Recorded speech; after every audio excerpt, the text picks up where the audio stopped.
Les femmes sont chanceuses. Elles possèdent le seul organe du corps humain qui sert uniquement au plaisir, le clitoris.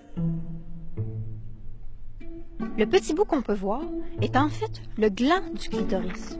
Comme un iceberg, sa plus grande partie est cachée à l'intérieur du corps.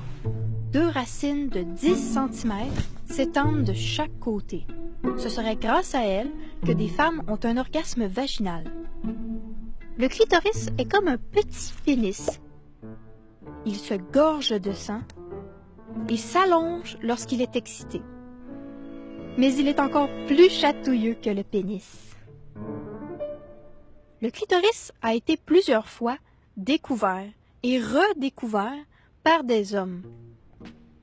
Même si on connaissait le clitoris dans l'Antiquité, c'est en 1559 que le chirurgien italien Realdo Colombo l'identifie officiellement. 2 ans plus tard, un autre homme prétend plutôt que c'est lui qui l'a découvert. Par la suite, le clitoris a souvent été oublié ou mal représenté dans les livres. Beaucoup d'hommes ont débattu au sujet du clitoris et de l'orgasme féminin. En Grèce antique et au Moyen Âge, l'orgasme est recommandé pour tomber enceinte. Jusqu'au 19e siècle, l'Église catholique conseille même aux femmes de jouir pour libérer leur tension sexuelle. Mais dans les années 1800, des médecins prétendent que l'orgasme provoque chez les femmes des maladies comme l'hystérie, et ils déclarent que le clitoris est un organe complètement inutile.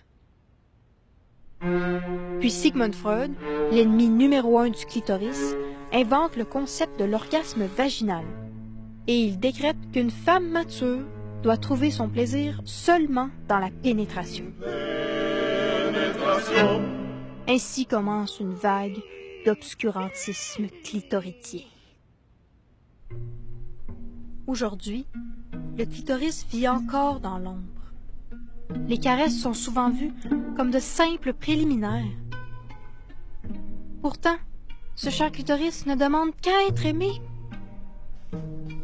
Et puisqu'il ne sert qu'au plaisir, pourquoi ne pas s'en servir?